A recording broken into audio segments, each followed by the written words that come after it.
lagi. Saudaraku yang terkasih Tuhan, hari ini kita akan merenungkan firman Tuhan, dipanggil untuk merdeka. Ini perjalanan rohani bersama-sama yang saya tuntun.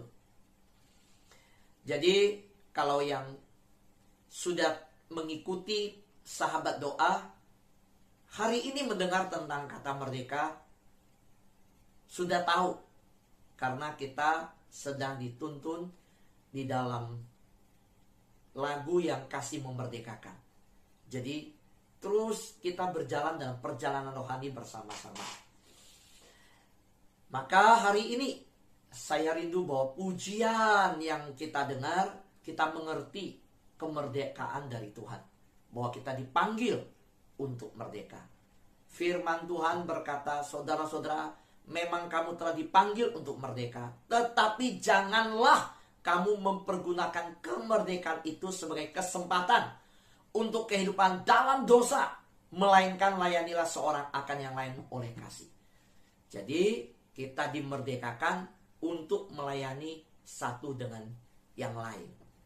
Firman Tuhan yang kita baca tadi disampaikan bahwa Kristus memerdekakan kita dari tuntutan Taurat. Apa itu tuntutan Taurat? Kamu harus menyunat diri. Kamu harus melakukan ini dan itu. Sehingga kamu bisa suci. Kamu bisa kudus.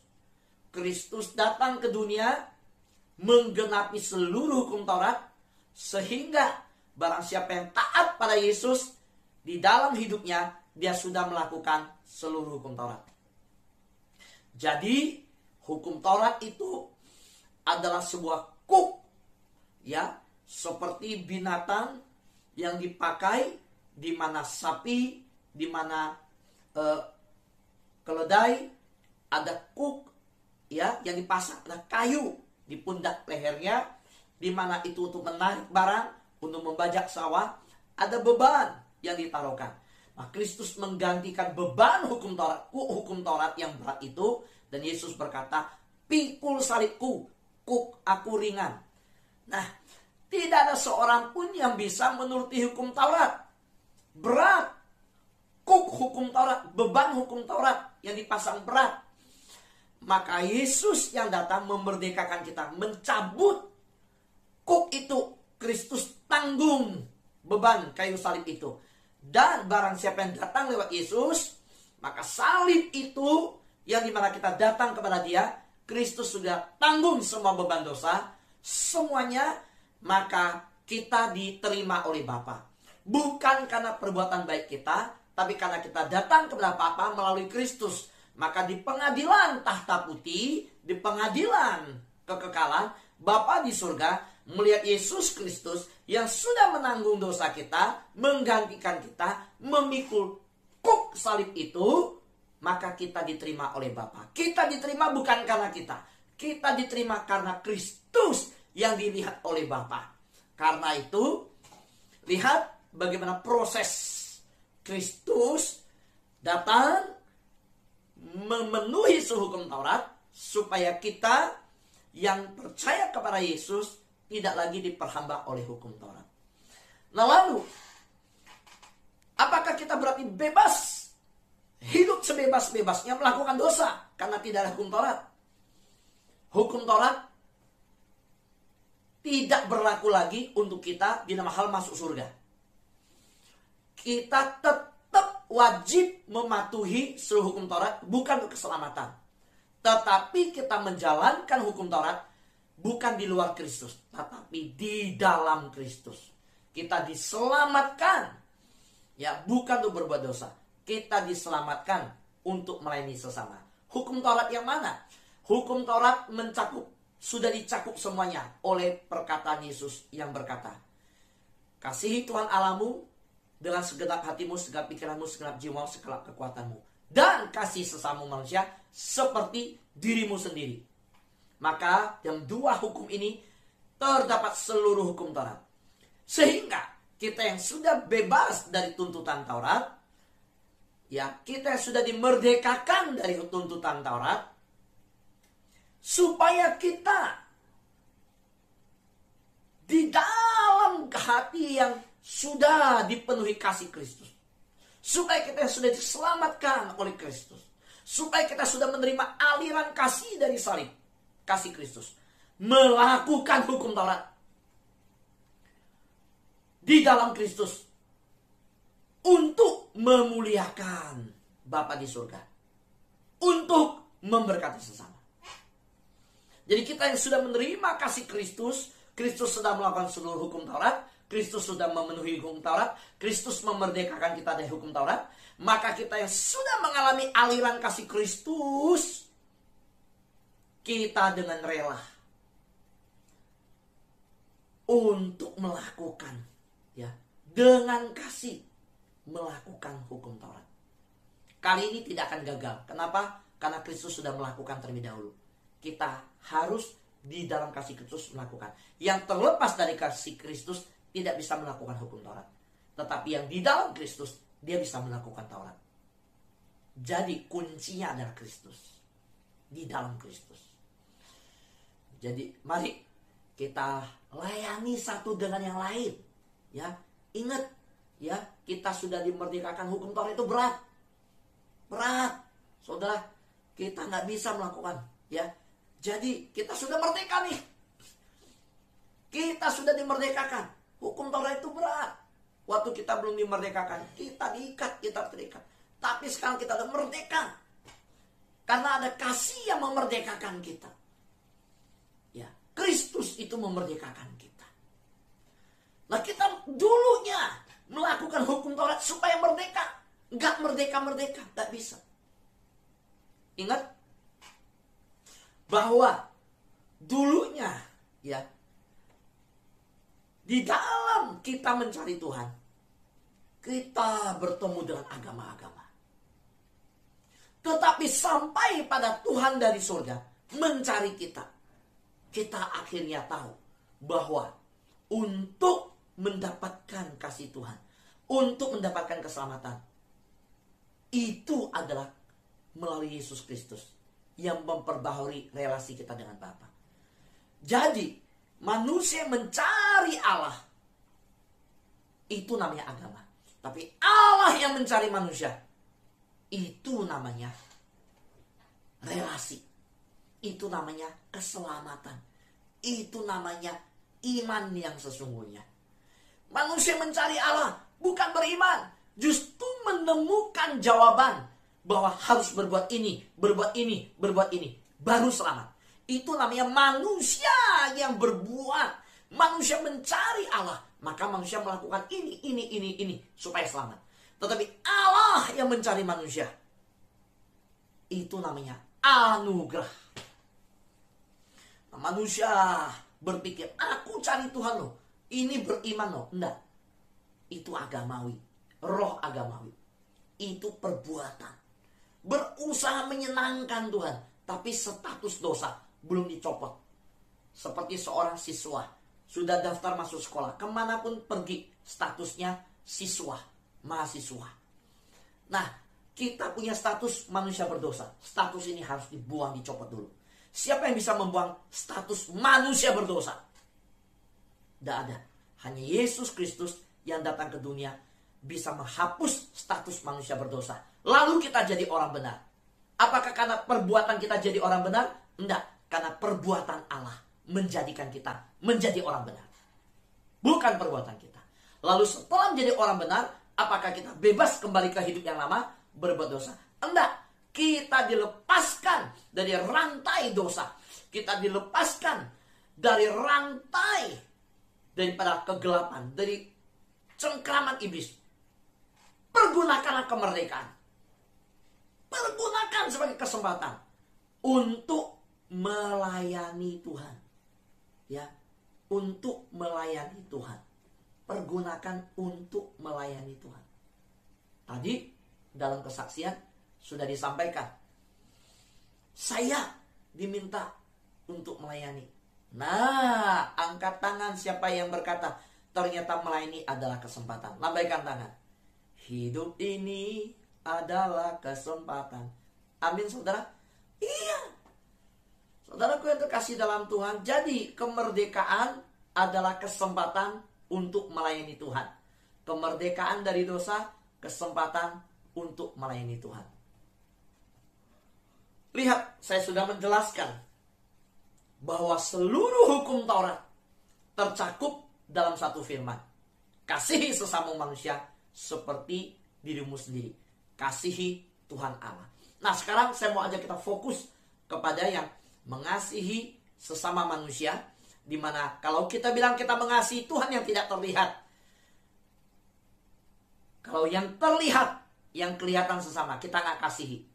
Tuhan bilang, itu dipertanyakan. Itu dipertanyakan.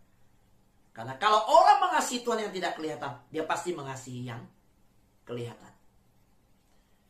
Ya, yang mengasihi yang kelihatan, belum tentu mengasihi Tuhan. Tapi kalau yang bilang mengasihi Tuhan, pasti dia mengasihi sesama. Kalau mengasihi sesama, apa yang kita lakukan? Saudara, kalau kita mengasihi sesama, kita tidak akan main-main di dalam kehidupan kita. Dalam hal berbuat baik, dalam hal melakukan pelayanan. Apakah kita dipakai sebagai hanya nelfon orang, hanya mendoakan lewat telepon, apapun itu, jangan pernah kata hanya. Kasih sesama manusia. Mau contohnya, saya ambil dari Alkitab. Orang Samaria yang baik hati, itu sesama, Yesus bilang. Mau tahu siapa sesama? Itulah sesama. Saudaraku yang terkasih dalam Tuhan, Yesus mengajarkan bahwa ketika memperhatikan yang kecil, yang lemah, yang dipenjara, yang kelaparan, itu kamu berbuat untuk Tuhan. Jadi Tuhan menempatkan sesama. Kita ini makhluk sosial, Tuhan ciptakan kita. Kita ada bersama sesama. Supaya jangan mikirin diri aja. Filipi berkata, jangan cari kepentingan diri. Saudara, tetapi biarlah kita mengutamakan, bahkan mendahulukan kepentingan orang lain. Nah, dunia gak sanggup menjalankan perintah Kristus. Kalau perintah Kristus ini dijalankan di dunia, luar biasa, saudara. Itu sosial masyarakat damai. Kenapa? Karena waktu mengasihi orang, waktu mementingkan kepentingan orang, kita sedang membunuh keegoisan diri kita. Kita sedang membunuh kedagingan kita. Karena manusia itu pada dasarnya punya kepentingan. Maka Tuhan bilang, selidiki hati, tulus apa enggak, jujur apa enggak, murni apa enggak. Dan Tuhan sudah kasih batasannya. Segala sesuatu yang kamu perbuat seolah-olah perbuatan untuk Tuhan. Jadi waktu kita lakukan itu sesama manusia, kadang itu kita bilang, ini gak pantas, ini gak tepat, ini orang gak layak. Lalu kita ingat, saya lakukan untuk Tuhan, bukan untuk manusia. Maka ini yang Tuhan ajarkan ketika bicara tentang hukum Taurat, yaitu apa? Tuhan masukkan satu perintah, bukannya kasih sesama, bukan hanya kasih Tuhan, kasih sesama. Kita ada mengasihi pasangan kita, kita ada mengasihi anak kita. Kalau dengan kasih seorang mama masih ada batasan, tapi dengan kasih yang berdasarkan dari Tuhan, itu namanya tadi apa saya bilang, Tuhan cari manusia, itu anugerah. Manusia cari Tuhan, itu perbuatan. Tetapi kekristenan mengajarkan anugerah. Di dalam berhubungan dengan keluarga, berhubungan dengan sesama, ingat anugerah. Prinsip anugerah. Saudara yang terkasihan Tuhan, firman Tuhan berkata di Roma pasal 13 ayat 8. Janganlah kamu berhutang apa-apa kepada siapapun juga, tetapi hendaklah kamu saling mengasihi, sebab barang siapa mengasihi sesamanya manusia, ia sudah memenuhi hukum Taurat. Terus Paulus berkata, bagaimana cara memenuhi hukum Taurat? Apa? Setelah merdeka setelah dalam Kristus, bagaimana melakukan hukum Taurat? Kasihi, kasihi. Nah, pesan saya hari ini adalah, ayo, ini masa Tuhan gerakkan kita mengasihi sesama. Saudara tanya, minta hikmat sama Tuhan. Bagaimana yang namanya saya bisa mengasihi sesama? Apa yang bisa dilakukan untuk mengasihi sesama? Waktu saya harus mengerjakan lagu yang, ini lagu ke-12, Kasih yang Memerdekakan. Saudara, lagu yang pertama sampai lagu yang terakhir sebelum Kasih yang Memerdekakan, itu semua dibayar, semua tidak usah saya keluar uang untuk rekam. Yang menciptakan lagu itu membayar semua, baik studio maupun orang mengaransemen. Itu dibayar. Pak Fu hanya nyanyi aja. Sampai saya ada satu lagu yang saya cipta. Sekalipun aku berjalan melewati lembah kekelaman, ku percaya Yesus Tuhanku selalu bersamaku. Terus saya datang ke dia. Saya juga ada satu lagu. Dan lagu ini waktu SMP kelas 2. SMP kelas 2. Dan lagu itu masih saya ingat sampai umur 40-an. Saya mau lagu ini diinginkan. Oke, saya support, saya dukung Pak Fu rekam. Tetapi karena pandemi ini, saudara, waktu pandemi ini, terus dia berkata, Pak Fu, saya ada lagu. Tapi Pak Fu sendiri nih, saya nggak bisa bayar. Lalu saudara, apa yang terjadi? Saya bilang, berapa? Saudara tahu, satu lagu itu 2,5 juta. 2,5 juta. Dari dibikin notnya dari kita udah cipta lagu, dibikin bagus, masukin drum, masukin keyboard, gitar, direkam suaranya, dibikin di aransemen, lalu merekam suara nyanyi, suara disambungkan dengan musiknya di ini, lalu bikin, belum termasuk videonya, klip. Karena dulu ada satu tim yang pakai kamera rekam, ya, jadi kita lip sync, nanti dicocokkan lagi. Maka saya bilang, oke, sekarang saya pakai wajah semua deh yang sahabat doa. Karena saya telepon orang yang rekam pakai kamera, waduh harus bayar lagi, 2,5 juta belum sama itu. Ya udah, waktu saya berdoa saya gumulkan, saya mau berkat buat orang. Saya ajak istri saya diskusi, kita punya budget nggak, Mah? Karena menteri keuangan di rumah itu kita harus ngakuin, kadang-kadang istri itu menteri keuangan di rumah, kan begitu kan, gitu. Saya bilang ini 2,5 juta, saya bilang. Oke, untuk yang satu lagu ini, saya melihat saya sudah terima anugerah, sudah 12 lagu diberkati oleh orang. Sekarang satu pujian ini dia udah ciptakan.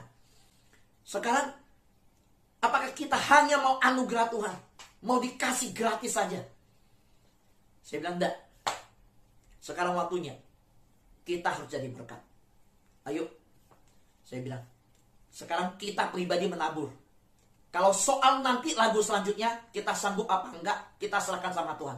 Tapi jujur, Bapak Ibu, panggilan saya selain berkhotbah, ya, satu adalah memuji Tuhan. Saya percaya kuasa pujian, saudara. So tahu lagu itu, dia mau iman kepercayaan apapun, itu netral, itu bisa terima. Bahkan saya sudah lihat banyak di TikTok, orang-orang yang gak seiman, kalau ada lagu Kristen yang bagus, dia bisa nyanyiin loh di TikTok. Sudah lihat belum? Yang beda iman, terus dia nyanyi lagunya yang Kristen. Saya sudah ketemu banyak. Jadi, saya lihat ini amanat agung diberitakan. Ini kesempatan Injil diberitakan. Ini waktunya Injil diberitakan. Melalui apa? Kalau dia berkhotbah, orang langsung tutup. Oh, kita beda iman. Tapi kalau dia lagi susah, lagi berat, ada lagu. Dia terikat oleh dosa, dia terikat narkoba, dia terikat perbuatan dosa, dia terikat hutang, dia terikat masalah. Dia dengar lagu Kasih yang Memerdekakan. Di mana ada kasih yang mengasihi hidupnya? Dia yang berdosa, dia yang narkoba, dia yang penjara, dia yang jahat, dia yang pencuri, dia yang hidupnya. Nah, jadi saya bilang ke istri saya, 12 lagu sudah diberi anugerah oleh Tuhan. Maka kita gak pernah ngerasa susah, berat. Wah, saya ke studio, saya rekam. Habis rekam lagu, dibikinin, ya, lalu direkam lagi dengan kamera, diambil video klipnya. Sekarang gak ada yang rekam video klip. Saya pakai cara aja. Saya minta saudara senyum semua aja, kirim video. Suruh bikinin. Sekarang ada lagu yang satu lagi nih, belum diproduksi. Di depan. Saya udah mikir mau pakai cara apa rekamnya. Nah, lagu udah selesai. Gimana saudara? Bayar? Bayar lagi saudara. Saudara, nah yang ciptakan ini salah satu anak Tuhan di Sahabat Doa. Saya bilang, Bu, saya udah gak sanggup. Saya bilang, saya udah 2,5 juta lagu kasih merdekaan. Sekarang ada lagu. Tapi lagu ibu ini dari Tuhan, saya tahu nih. Saya waktu nyanyikan, saya tahu. Pak Fu, Bapak lagi gak ada kerja. Keluarga juga berat. Gak sanggup. Ya udah deh, gak usah direkam. Tapi saya doa, saya terbeban lagi. Aduh gak bisa. Ya udah deh. Saya bilang rekam. Saya tahu, saya bilang, ayo, boleh Pak 1,5 juta? Nggak bisa. Mau 2,5 juta. Tapi puji Tuhan, Tuhan cukupkan. Muncul lagi lagu selanjutnya saudara. Sukacita surgawi. Sukacita surgawi memenuhi, lagu gembira. Dari anak Tuhan di Sahabat Doa. Dari anak Tuhan juga. Tapi puji Tuhan, Pak Fu, saya ambil bagian, saya menabur. Pak Fu nyanyi aja. Saya menabur.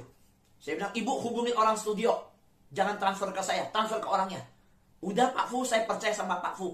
Kamu percaya sama saya. Tapi saya mau kepercayaan yang kamu beri. Itu benar-benar saya menghargai kepercayaan itu. Jadi jangan transfer ke saya. Bayar langsung studio. Enggak apa-apa, paksa terus. Nggak taunya dia punya rekening saya. Dia langsung transfer. Udah Pak Fu aja. Nah, jadi saudara, selesai lagu Kasih Memerdekakan, ada 2 lagu lagi, saudara. Nah, siap-siap ya, ikut saya rekaman lagi ya, senyum-senyum lagi ya. Saya nggak tahu idenya apa. Nah, jadi saudara, saya mau berkata bahwa apa yang menggerakkan hati saya? Saya mengasihi.